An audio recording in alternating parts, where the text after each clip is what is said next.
नरेंद्र मोदी का मतलब 100 smart city, Narendra Modi का मतलब अच्छे दिन, नरेंद्र मोदी का मतलब महंगाई एकदम जीरो।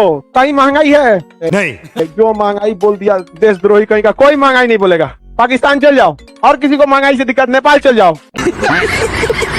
2014 में एक महान व्यक्ति ने वादा किया था कि हम काला धन लेकर आएंगे, लेकिन इत्तेफाक से काला धन उसे कहते हैं जिसके बारे में किसी को पता न लगे। ठीक है, समझ गया। काला धन तो लाए नहीं, उल्टे उन्होंने इलेक्टोरल बॉन्ड ले दिया कि आप चंदा हमको या कांग्रेस को, बीजेपी को, जदयू को, आरजेडी को, किसी को भी चंदा दे दीजिए, बताने की जरूरत नहीं है चंदा कहां से आया।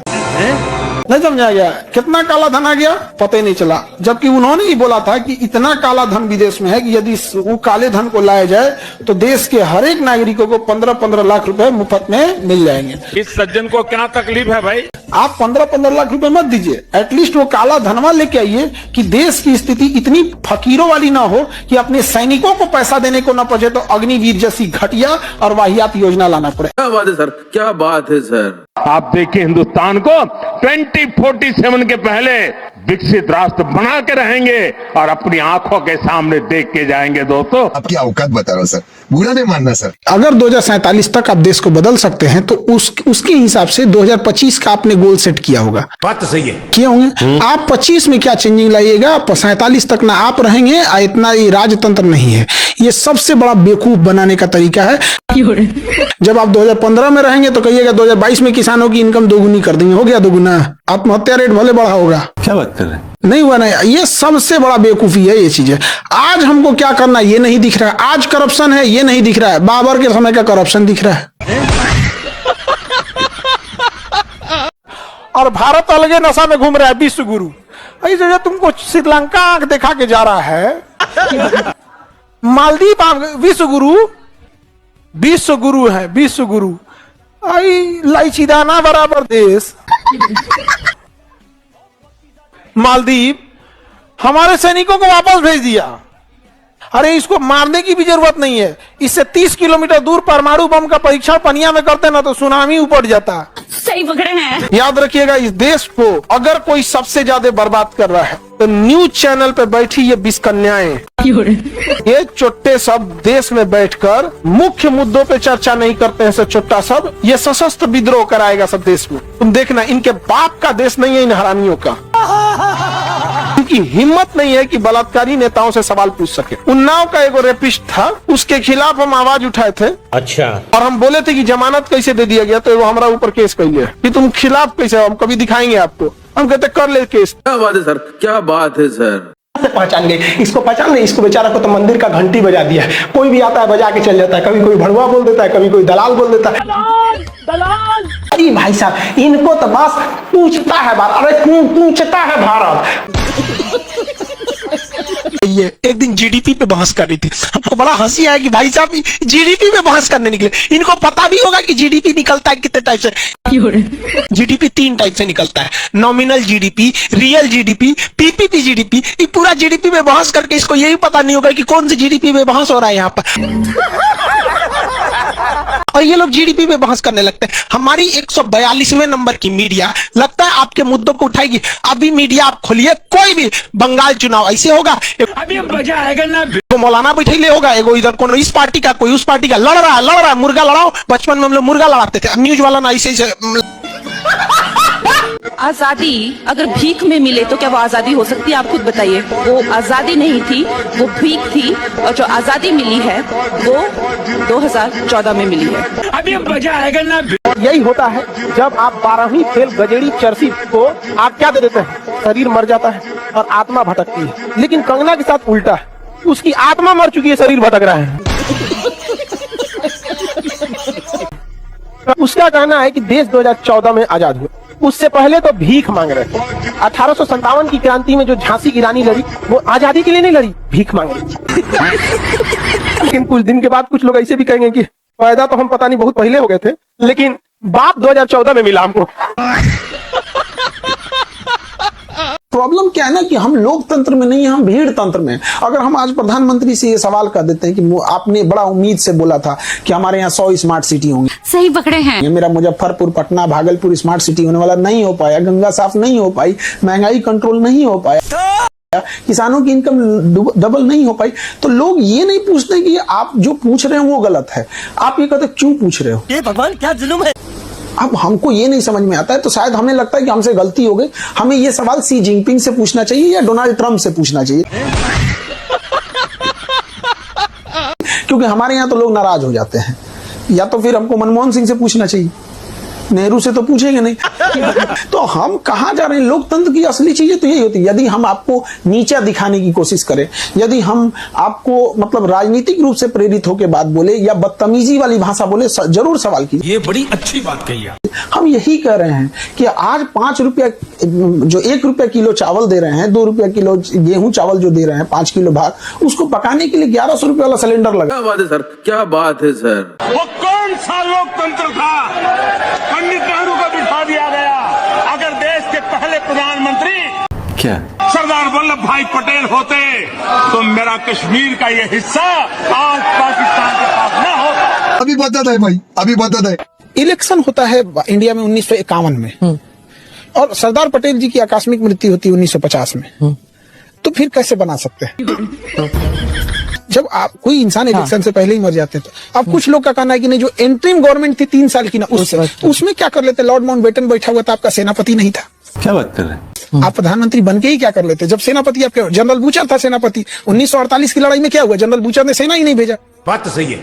तो क्या कर लेते? तो बस ये है कि हम किसी को पसंद करते हैं, उसके अंध में हम किसी को गाली दे देंगे। सही पकड़े हैं। आज बिहार के करीब 9 करोड़ जरूरतमंदों को मुफ्त राशन मिल रहा है, और मोदी की गारंटी है अगले 5 साल भी मिलता रहेगा। आपकी औकात बता रहा हूँ सर, बुरा नहीं मानना सर। इस देश में किसानों को 5 किलो अनाज के लिए लाइन में लगा दिया गया, ये शर्म की बात है। इसे शर्म ना करके उपलब्धि गिनाया जा रहा है तो मैं 5 किलो राशन दे रहा हूँ। इससे शर्म की बात क्या हो सकती है? गजब बेइज्जती है। मेरी जिम्मेदारी मेरी फैमिली को है। क्या अगर हम ये उठ के कहें मैं अपने परिवार को 5 किलो राशन देता, कोई हमको अच्छा कहेगा? नहीं। लेकिन इस देश में इसको उपलब्धि गिना जाता है। आपको मानसिक रूप से हत्या कर दी गई है, आप जिंदा रहने को विकास समझ रहे हैं। क्या बात है सर, क्या बात है सर। अगर आपको सलाह देनी होती प्रधानमंत्री को, 3 सलाह ऐसी आप क्या देंगे कि सबसे पहले आप ये करिए, देश की 3-4 ये जो समस्याएं हैं ये सॉल्व हो जाएंगी? अभी बता दे भाई। हम देखते हैं कि कहीं छापा पड़ा तो नोट गिनने की मशीन आ रही है, 200 करोड़ पकड़ा गया, 100 करोड़ पकड़ा गया। हम आपसे पूछते हैं वो पैसा गया कहाँ? कभी सुने हैं? कभी उसको भी दिखाया कि पकड़ा नहीं गया कहाँ?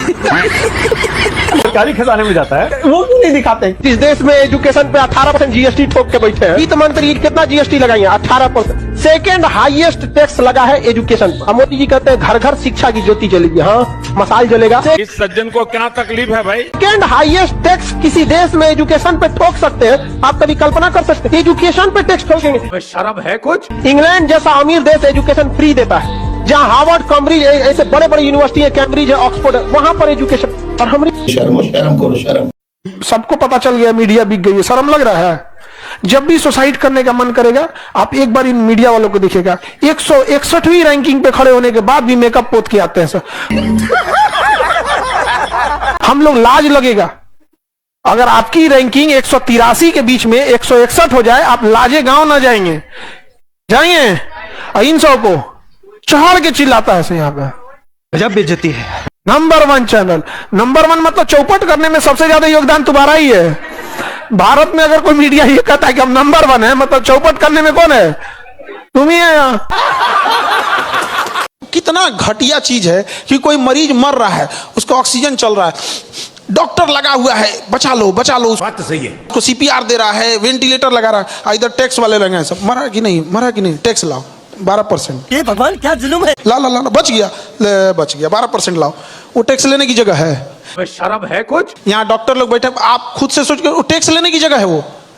क्या मतलब? आप सोना पे 3% टैक्स है, सोना कोई खरीदे, हीरा खरीदने जा रहा है 3%, मर रहा है तो 12% 18%। वाह मोदी जी, वाह वाह। हमारे देश का प्रधानमंत्री कभी आपको टेक्नोलॉजी पे बात करते हुए नहीं दिखेगा। हमारे देश का प्रधानमंत्री हम जहां आज हैं उससे पहले 5 साल पहले जहां थे वहां से नीचे आ चुके हैं अभी, और अगले 5 साल में यही हाल रहा तो हम सिर्फ नीचे जाएंगे। इसका कारण नरेंद्र मोदी है।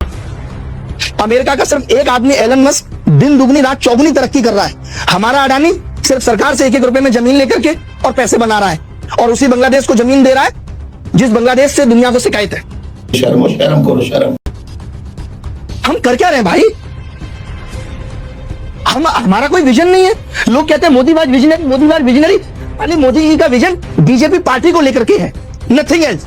सही पकड़े हैं। देश को लेकर के विजन, युवाओं को लेकर के विजन, टेक्नोलॉजी को लेकर के विजन, देश के जो लड़ने की ताकत है बाकी के देशों से उसको लेकर के विजन। बाप रे, ये तो धोती खोल रहा है। नहीं कुछ, सिर्फ टाइम पास चल रहा है।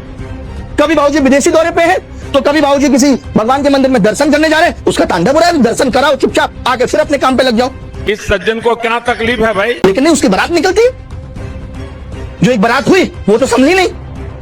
मजा आ रहा है सब बारात निकलवाने में, खून खोला पड़ा मेरा। क्या बात है सर, क्या बात है sir. Made in India drone ने पाकिस्तान के हथियारों की पोल खोल करके रख दी। ड्रोन तो बना नहीं पा रहे हैं, दूल्हा का ड्रोन बनाने वाला चाइना से आ रहा है, जबकि युद्ध ड्रोन पे चला जा चुका है। कभी इतना वाहियात मजाक बोलेंगे, इनका एक वायरल कर दिया पीछे से आलू आगे से सोना, जबकि पूरा वीडियो देखे हैं। इस साइड से आलू डालो, उस साइड से सोना निकालो। ये हो गया आपका आधा सच। अरे साला, अब देखिए पूरा सच। इस साइड से आलू डालो, उस साइड से सोना निकालो। इतना पैसा बनेगा, आपको पता नहीं होगा क्या करना है पैसे का। अरे रुको जरा, सब्र करो। मेरे शब्द नहीं है, नरेंद्र मोदी जी के शब्द हैं। 15 लाख रुपए हर बैंक अकाउंट में, और अब बैंक अकाउंट खोलने के लिए 3000 रुपए दो। अरे अभी हम दोनों का टाइम खराब चल रहा है, आपका तो कुछ ज्यादा ही खराब चल रहा है, हमारा तो नॉर्मल है। कुछ लोग हैं लोग जो बढ़ के हैं, आप तो ज्यादा लोग बढ़ के। मेक इन इंडिया, तो स्टार्टअप इंडिया, तुम फोटोकॉपी मशीन में जैसे फोटोकॉपी होता है ना, वो इंडिया में नहीं बनता। हम लोग को क्या है ना कि खुद से शक्तिशाली होना पड़ेगा। अब किसके दम पे कूद रहे हैं? हमारे प्रधानमंत्री के जहाज जिसमें उड़ते हुए अमेरिका से आया, तुमको क्या लग रहा है वो अमेरिका से दुश्मनी लेंगे? जिन्हें जहाज में बैठ के अमेरिका जाते हैं, अमेरिका क्या होता है? हमारे जहाज में बैठ के आया। हमारी एयरफोर्स जिससे उतराती है, राफेल फ्रांस हंसता होगा हमने बना वाला है, सुखोई रूस हंसता होगा हमने बना वाला है। गजब बेइज्जती है। अपाची हेलीकॉप्टर भाड़ा पे लेके बोले हमने बना वाला है। क्या हम भाड़ा पे लेके जब इतना खुश होते हैं, सोचो उसका मालिक कितना खुश होता है। भारत में अगर किसी का डायलिसिस हो रहा है तो उसकी मशीन जर्मनी से आई होगी। इस सज्जन को क्या तकलीफ है भाई? किसी का अल्ट्रासाउंड हो रहा है तो मशीन जर्मनी से आई होगी। किसी का सीटी स्कैन हो रहा है तो मशीन जर्मनी से आई होगी। MRI हो रहा है तो मशीन जर्मनी से आ रही होगी। एंजियोग्राफी हो रही है तो मशीन किससे आई होगी? जर्मनी से।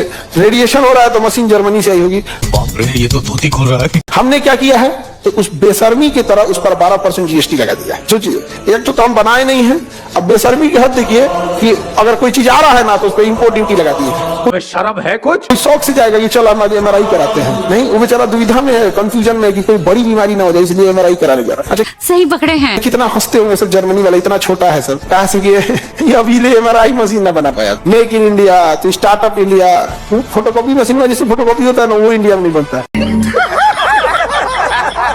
तो टीवी देखा था, टीवी में जो मीडिया में चल रहा था कि हमने लाहौर पे कब्जा कर लिया है, इस्लामाबाद पे कब्जा कर लिया है, उसके बारे में कुछ? ये अभी जो ऑपरेशन सिंदूर के टाइम अभी मजा आएगा ना। अरे इंडियन मीडिया वाले सब तो, हमको तो लग रहा था कुछ ये पत्रकार सब जो हो गए हैं 3 फीट का पाइप खरीद के और लाहौर घुस गया। तो लग रहा है कि क्या हो गया है, ये नहीं समझ में आ रहा। और उसपे पीछे से सायरन, अभी की ताजा खबर कराची से। एक तो कोई है कोई चैनल वाला, अब हम यहाँ नाम नहीं बोलेंगे, वो तो पाकिस्तान पार करके अफगानिस्तान घुस गए। हमारे यहाँ आज भी देखिएगा, लोग चाहे जितना भी कह दे, हमारे यहाँ देश से ऊपर, हमारे यहाँ सबसे ऊपर धर्म रखा जाता है। धर्म के बाद जाति आती है, जाति के बाद राजनीति आती है, राजनीति के बाद देश आता है। सही पकड़े हैं। यही कारण है कि देश के लिए आप आवाज उठाइएगा, शायद ही कोई आएगा।